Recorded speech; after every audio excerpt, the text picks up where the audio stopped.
As we come to worship this morning, there may be some of us here this morning that had a little bit of resistance about coming to church on Christmas morning. Perhaps there's a kid or two, maybe even an adult, who would rather be at home in their PJs this morning. At the same time, we all know it would not be quite right to not be at church on Christmas. In fact, it is Jesus' birthday, right?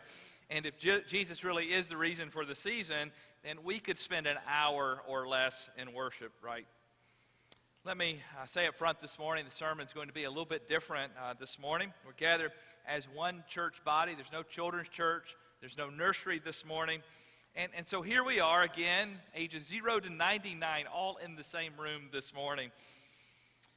But before we read the scripture this morning, I'd like to invite a few of the children that I've talked to ahead of time to come forward this morning. And if you are one of those kids, would you come?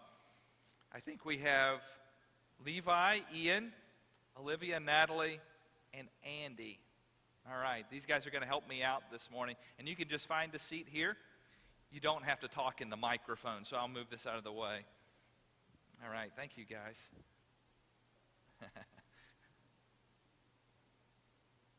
Now, before we read the text this morning, let me give you just a little bit of background on the text that we're going to be reading. We're going to read a text from the book of Isaiah.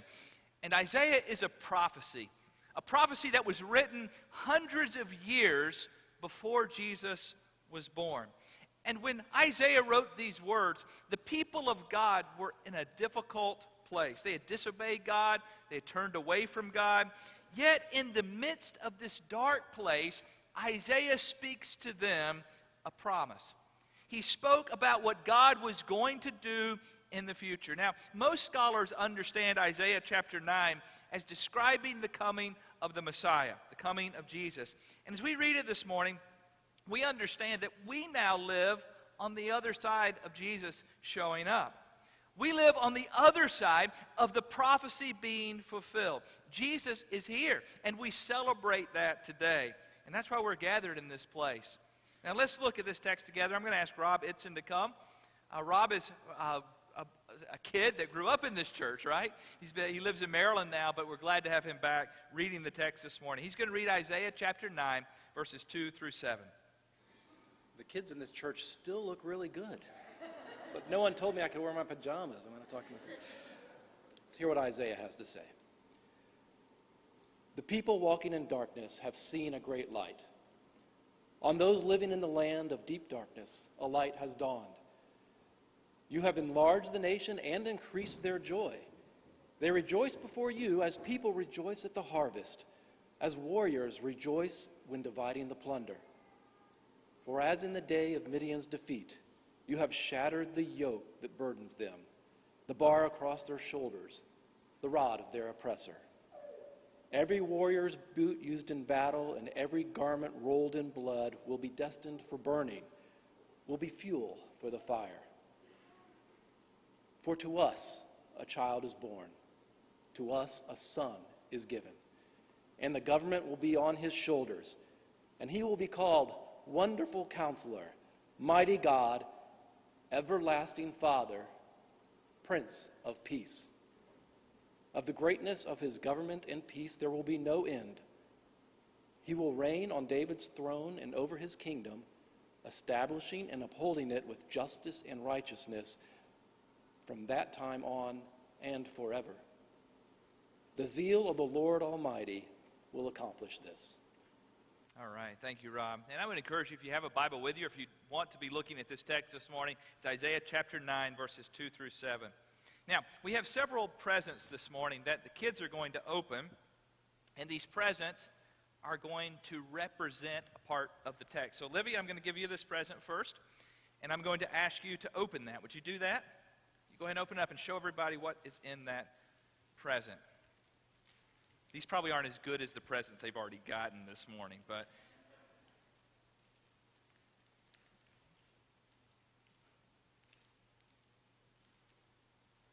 we wrapped that one really good, didn't we? All right, what is that? A lantern. All right, let's turn that on, okay?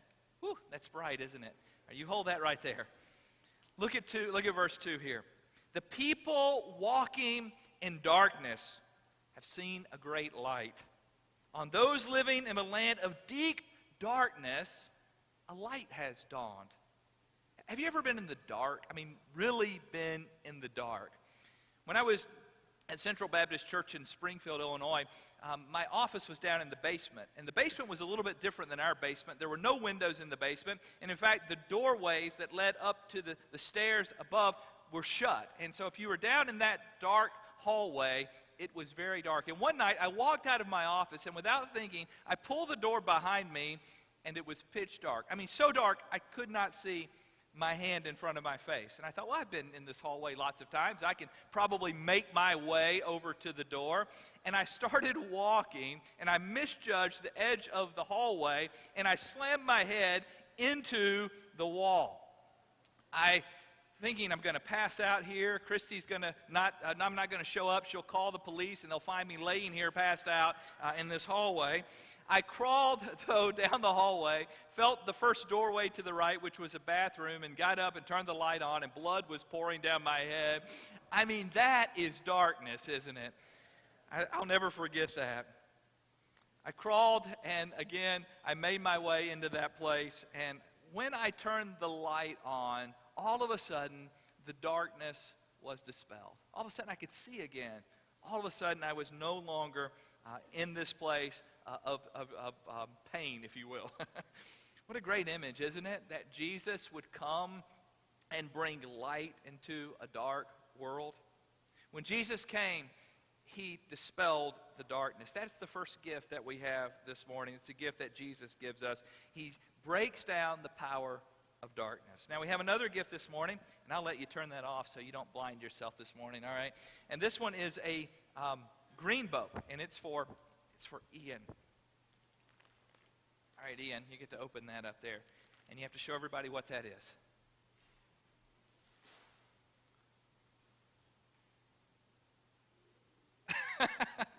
He said, do we get to keep this? What is that? Candy? How many pieces of candy are in there? No, you don't have to count them. You can look right here. I think it says right here. 185 pieces, all right. He'll have to share with you, all right? Listen at verse 3. You have enlarged the nation and increased their joy. They rejoice before you as a people at the harvest, as warriors rejoice when dividing the plunder. Have you ever had really good food, more than you need? And when people in Isaiah's day had a harvest, they would celebrate during that harvest season. They knew they weren't going to starve when the crops came in. Christmas is a time when we eat lots of food. Perhaps you've already eaten lots of food. Maybe you'll go home this afternoon and eat more food. But during this holiday season, we are celebrating, right? One way in which we celebrate is that we eat lots of food. That's why everybody will join the gym in January. That's how it works. The other image that's used here is a warrior rejoicing when dividing the plunder. Now, when a warrior would be victorious in battle, he gets to keep the goods of his enemy. There's plenty to enjoy. There is abundance. And the gift that Jesus brings to us is the gift of abundance. Our spiritual needs are met. Not just met, but we have more than we need. Is that more candy than Ian needs, Julie? Yeah, okay. He has an abundance this morning. Overflowing with grace and love and forgiveness. That's what the gift of Jesus brings for us. And so we celebrate the abundance of Jesus this morning. All right, Levi, if you'll take the one with the red bow down there and open it up, and let's see what you have in there.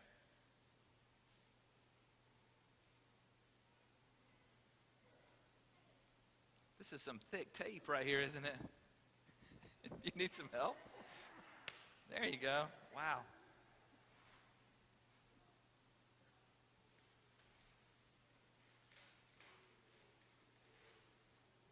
All right, what is that?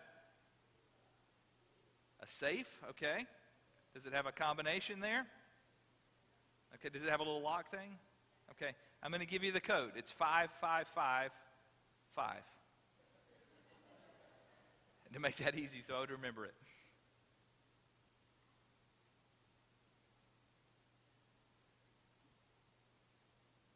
All right. What's in there? A Target gift card. All right. Now, Levi had a box there, and if I had not given him the code, he would not be able to break into that box, right? Now, he couldn't get the gift out, and he couldn't go to the store and use it. Look at verse 4. For in the day of Midian's defeat, you have shattered the yoke that burdens them, the bar across their shoulders, the rod of the oppressor. Now, Jesus not only brings light to a dark world, as Olivia has shown us, abundance to a deprived people, as Ian has shown us, but he brings freedom. He breaks us free from the oppression of the world. Now, the locked box is a symbol here this morning. And to unlock a gift card, that's trivial, isn't it? It's a small gift card for Target. But what God has given us, the way in which God has broken us out of the bondage of sin and death, is extravagant. We were enslaved to sin, the Bible tells us. It has a hold on us. We do not have the key or the combination in this case. But when Jesus came, he broke us out. He set us free. Look at how Paul put it in Romans chapter 6, verse 22. But now that you have been set free from the sin and have become slaves of God, the benefit you reap leads to holiness, and the result is eternal life.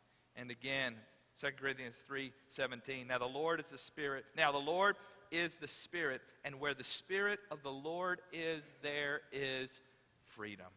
Jesus sets us free from sin and death. And hundreds of years before Jesus was born, Isaiah writes about how Jesus will come and break the people free from their bondage. Let's keep going this morning. The next verse, I don't have a gift this morning. I really couldn't think of a gift to symbolize something so central to who Jesus is. But the word on the screen here is the word peace. Look at verse 5. Every warrior's boot used in battle and every garment rolled in blood will be destined for burning, will be fuel for the fire. You see, war was a reality in Isaiah's day, and battle was costly. People would get killed. People would lose loved ones. But Isaiah speaks of Jesus' arrival as bringing peace. Do you remember what the angel said at Jesus' birth?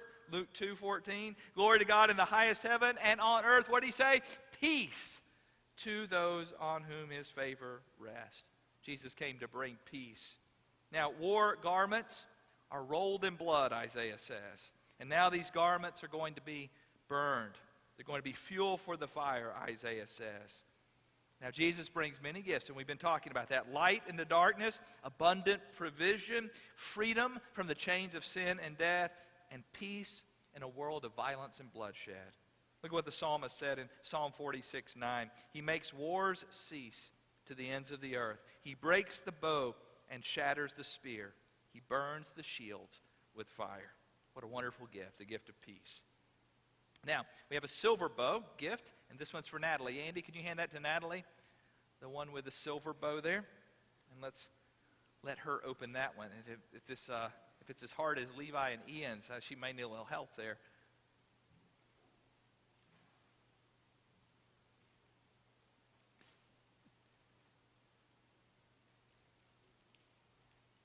I think we bought the expensive wrapping paper.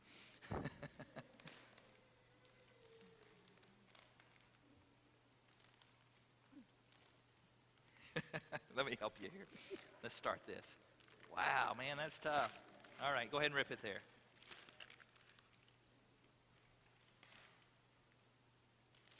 All right, can you hold that up and let everybody see that?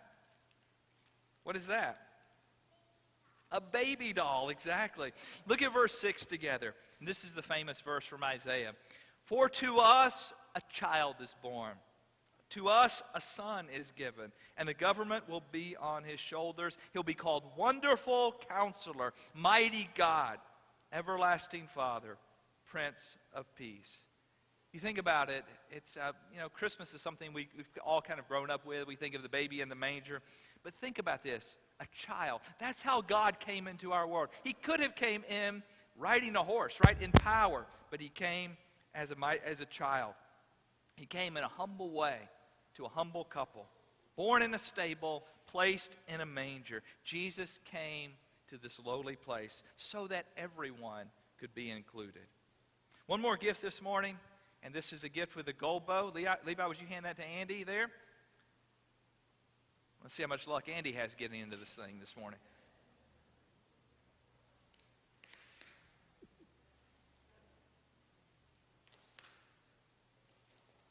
right, what is that, Andy? A card game. And what is it called? The what? The 5 crowns. It's a game that you play that has kings in it. Look at verse 7 together. Of the greatness of his government and peace there will be no end. He will reign on David's throne and over his kingdom, establishing and upholding it with justice and righteousness from that time on and forever. The zeal of the Lord Almighty will accomplish this. While Jesus came as a baby, he came to establish a kingdom, is what Isaiah says. And this kingdom is eternal. This kingdom is above and beyond all kingdoms of this world. I love this verse. Look at how it describes the kingdom. Peace, a kingdom of justice, a kingdom of righteousness. And how's this kingdom going to take place? The zeal of the Lord Almighty will accomplish this.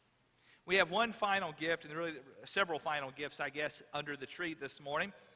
And as the children exit the stage now, I'm going to ask that they take one of these gifts and they present these gifts to an adult who is not in their family, okay? And you don't have to do this yet, but I'll dismiss you in just a minute. And this is kind of the final point this morning, and this is that gifts are really about giving. As you give a gift, you are reminded that Jesus calls us to give, to share with those. Now, as a child, we get up on Christmas morning, and what are we thinking about? We're thinking about what we're going to get, right?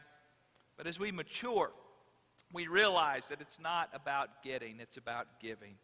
And as parents, there's no greater joy than watching our children receive gifts.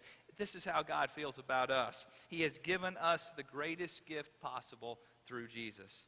Look at what Paul wrote to the church at Ephesus. Paul said this, "For it is by grace that you've been saved, through faith, and this not from yourselves. It is the what? Gift of God, not by works, so that no one can boast." We cannot boast in our gifts. There's no one who wakes up on Christmas morning and thinks about, oh, how great I am that I got all these gifts, right? We are humbled by gifts. Gifts remind us that we get what we do not deserve. We can only receive these gifts in gratitude. And then we pass on those gifts, the love of Jesus, to those around us, to our friends, our neighbors, our community. So as we conclude this morning, we understand that the true gift of Christmas is Jesus. That sounds like a cliche, doesn't it? But as we've opened these presents this morning, we understand that. Jesus is, Olivia, hold yours up, the light of the world, light breaking into darkness. Jesus is provision. Hold yours up, Ian. He gives us an abundance, more than we need. Jesus breaks us free, Levi, from the sin that holds us captive. Jesus is peace in a world of war and fighting. Jesus, Natalie, hold yours up. There we go. In the most vulnerable way possible, he came as a child so that he could identify with the weak and the lowly. And then, Andy, hold yours up. Jesus came to establish a kingdom that is an eternal kingdom, and we are invited to be a part of it. And finally, as you guys leave, take a gift there and give it to someone outside of your family as you leave this morning. The little ones. Now, you get to keep the candy. Yeah, that's right. He thought he had to give his candy away. Yeah, go ahead and sit down. Natalie, you go ahead and you can give that. You can take this one with you here. Here, you can take this one with you. You get to keep this one and give that one to someone else, okay? We're going to take just a moment as we conclude this morning to respond. And what